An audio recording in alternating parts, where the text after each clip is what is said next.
Hi, this is Mitakshara Shirgaonkar. I am an independent consultant for organizational processes, a trainer, as well as an NLP coach. In this video, I will be sharing with you my views on the importance of thought process alignment for business owners in their early stages, as well as during the growth years to help build a strong business. Let us look at the story of how the business is born. Right now, all of you who are watching this video at this instance would be either the business owners of your own venture which you have started, or it could be that you may be taking this business forward which your parents or your previous generation has started, or you may be in the business which has been initiated through partnership with your friends, family, colleagues, or other people or other relatives. Okay, so whatever may be the case, one has to understand that every business has its roots in some sort of thoughts. Now, these thoughts are going to be either your passions, your area of interest, or maybe the solutions for some challenges which you may have faced, or you may know that they exist, and you feel the need to address this unmet need in the market. So ultimately, these thoughts are going to be the seeds through which the business will grow into a tree, and the fruits will be in the form of products and services which you will offer to the world outside, right? So, but however, one has to understand that the journey from thoughts to the business creation is extremely critical, and what you think and how you act is going to determine the sustainability, the stability, as well as the growth of that particular business. Now, you will agree with me on one point that every business is going to be your child, and you will be maneuvering it, you will be meticulously shaping it the way you would support your own child, right? So, this is how we need to really understand as to how thoughts and your thought processes can actually help shape your business and help it sustain its journey. In today's time, we know that there is a lot of support which is being provided for startup ecosystem by the government, as well as supporting agencies for finance, or for some other services like legal, marketing support and all. But however, we also come across some instances where we hear that startups, some of them are not performing well, or maybe a handful of them do not even make it to the first level and then they die out. If we carefully try to analyze the reasons, there could be many of them. But in this presentation, in this video, we are going to look at some factors which will help you to think about it carefully, right? So the first part is focus. As we discussed earlier, that every business has some sort of thought, and that thought is going to give rise to your purpose for starting up the business. So the question arises is, why is this business existing? Why is it that you have started your venture? What is your thought process, and what is your main aim of initiating these business activities? You may be in the process of uh, providing some sort of services to the society, maybe through an NGO or through some educational system, that is fine. Or you've simply started a business to become your own boss and earn more money, that is also okay. But ultimately, always remember why, because this itself is going to shape up your portfolio of services and products further. Now, what happens is in the early stage of the business, every business owner would be anxious over points like how your ROI can be met, what is the easiest way to reach the break even, or which is the area through which you can get maximum inflow of cash, which is fine because that is why we are existing in this world. We need to make a good use of our business activities to get maximum returns in as less time as possible, right? But remember, whatever may be the case, please ensure to have focus here, because lack of focus will will make you digress, and your structure to the business will ultimately lose its strength, right? You may come across some opportunities where these may be low-hanging fruits in which you can utilize your existing resources and your time to make money, which is fine, but do not rely upon them too much, because all of these may not be suitable for your focus and may not be aligned with your purpose why this business is started. Also, one must remember that while deciding to open up any new product or service, try to understand whether is it going to add extra liability to your business. If yes, then think about it. So, in short, your resource allocation will be important, but make sure that you review your actions time and again to understand uh, where your business is growing. Also, you might want to look at the market, and you might come across instances where people in the same business area as yours are or may have launched some products or services, and you may be tempted to start something equally which is equal to them. But remember, what works for others may not always work for you. So please ensure that you think about how you would want to do it, what needs to be done, and ask yourself whether it is aligned with your business, whether it is it in line with your focus, in line with your purpose, and is it going to be complementary to your activities which you are already providing or think of providing. So decide your options carefully, and make sure that you do not get overwhelmed and overwhelmed by external influences too much. Coming to the next part is the mindset. No matter how advanced we are on the technological front, one must understand that people are the core assets of all businesses, right? So this starts with identifying yourself first, identifying what kind of personality traits you hold. Are you a process oriented person, or a person oriented person, or an action oriented person? Do you like to jump into action, grab the first opportunity, get things done, and then move away? Or is it that you would like to have a structured process, a structured standard workflow through which you will be delivering your products and services? Or is it that you just hire people and your actions are based on your relationships with people? Whatever may be the case, identify yourself first. Then ask yourself, is your business your own venture, or you have started with maybe one or maybe other partners? This is very important to understand, because when you start a business, you have to ensure that your partners are aligned with what you think, and all the people are having this business in with one single purpose in mind. And in this case, your thought process needs to be aligned with that of your partners also.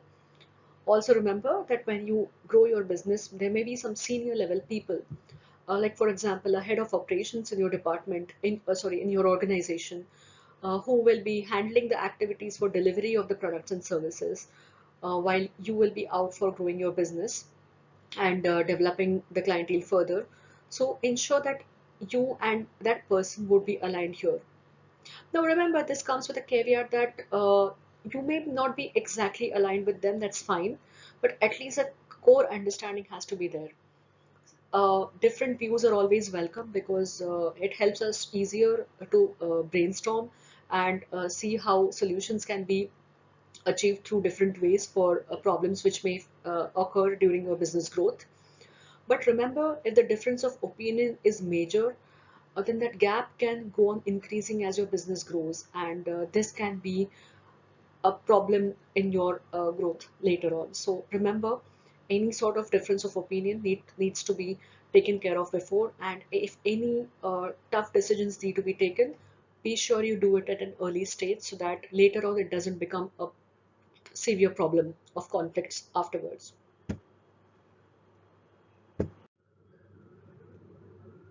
Next is the organizing structure. So as your business grows, it is essential to create a structure while the business grows, rather waiting for a particular point in time and then creating a structure. Because remember, the change management is difficult when the business is big. So earlier the better. Start developing your processes gradually. But do not heavily rely upon processes in your early phase, because uh, during your early stage, to ensure that your clients are kept happy, you will need to have a quick turnaround times, and your products and services are available in a much faster way as per your client expectations. So having workflows and processes are important to give a shape to the way operations work, and ensure that whatever functions you establish, whatever departments you have within the organizations are well interconnected, and they have a flawless communication system within them, so that once when any order is received, that can be completed without having you intervene in that particular area, right? So this will be serving as a backbone to your organization. So the structures would be in the form of workflows, processes, documents, as well as organization structures, as well as reporting systems, communication systems, and everything. But remember, do not be very rigid in your formative in the early stages. Start your develop those as you grow further. Now comes the expansion mode. Now you have set your business. You are eager to focus only on the business development so that maximum people can know about your business. You can get maximum clients, which is fair. And for that, for growing your business, you will be tempted to add assets to increase your team size further, which is fair. But remember, do it in a gradual way. Do it in a mindful fashion. Do not add assets too much in the beginning, because tomorrow by chance if the market trends change and your products and your inventory does not get sold, then your asset turnover ratio will be impacted in a negative way. To avoid that, ensure that you do it gradually. Also, when it comes to addition of team sizes, do not rapidly grow your team just for the sake of it. Understand what kind of team structure you need to follow. First, understand the work profiles and hire your members according to the traits which are required to suit that work profile. Once when you have experimented with a short number of people in your team, you can always expand and multiply the team structures gradually. And remember, while you grow, while it is important to increase business development, it is equally necessary to ensure that your internal structure is equally strong, so that your growing business will be supported by the operations internally, and you will have a strong structure to deliver your business products or services according to the client expectations. If this is not held in balance, then it can crash and your business can impact severely later on.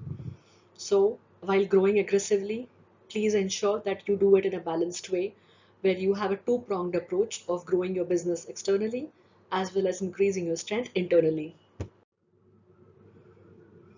Now, coming to strategy, I'm not really going to focus on too much on SWOT analysis because you will already have known about these features. What I would like to focus here upon is that whatever strategies you follow, make sure again they are aligned with your purpose. Whatever strengths you would want to increase should be based on your purpose. So let's say if you are in a business of digital marketing and you want to have a strength of people, then you might want to have a strength of creativity within your team, wherein people come up with a lot of creative mindsets. So those will be your strengths. Increase them gradually. And when it comes to opportunities, of course, use them. But like we said before, do not jump into every opportunity. Even utilize those opportunities carefully and focus on those which will give you maximum returns in less time. And hold on to those opportunities and develop them further based on the how much they are aligned with your purpose, right? Also remember that whenever you grow, let your products and services be complementing each other.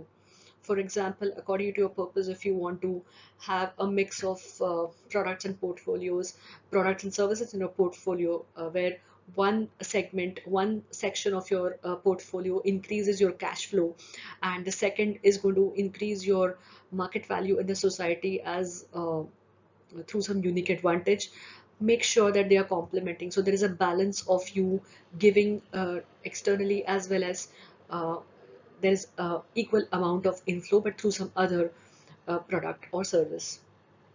So in this, differentiation needs to be done as per your own purpose. Don't just copy others just for the sake of it. Try to introspect, have some good time with you as for yourself, as well as with your core team members who will help you to generate ideas, and with that purpose you can grow further. Now, this is a very, very critical step here. So, what most business owners are eager to do is to step out of the business after they feel that the business is able to run on its own and it's independent without their own involvement.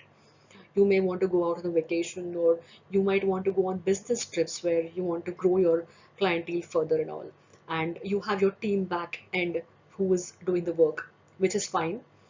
But ensure that in the early stage you give enough time.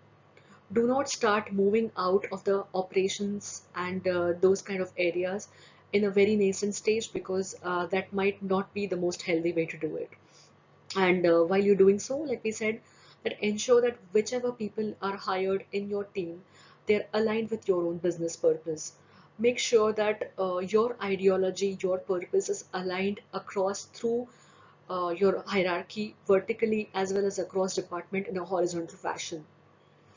If you feel there are any problems in your venture right now, any roadblocks which you're facing, any bottlenecks, be sure to resolve them before you take the next step of expansion, because a tiny problem right now will expand to a next stage and grow big as your business grows, right?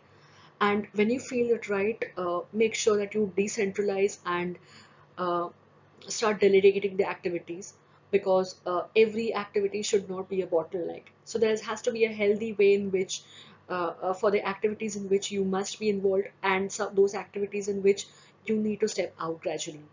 However, be sure that you conduct regular and concise reviews to understand where you're growing, to understand what is the productivity which you and your teams are achieving. And if there is an issue where your involvement is required, be sure to step in as and when required. So yes, your involvement is extremely important, but is also it is to be done in a mindful way and a right place, so that you don't have any kind of issues later on. Right, so wrapping it up, I'd like to conclude this session now. So it starts with maintaining the focus. Try to be on that single track to ensure that you don't become a jack of all and master of none. Make sure that you are compatible with your team, and everyone sings the same song of your own purpose and the business idea. Then add your structural strength gradually, grow at a consistent pace. Do not be in a hurry to earn money too much in a way that can crash you later on. Select your strategies carefully. Make sure your people are involved in a strategy. Make them feel important, and your involvement needs to be regulated as a venture grows. So that was it, and I would like to hear your views. Please post your comments in the sections below, and I would like to hear from you. In case if you need any kind of support for your thought process alignment, I, based on the NLP techniques, will be more than happy to help you with this. Thank you so much, and goodbye.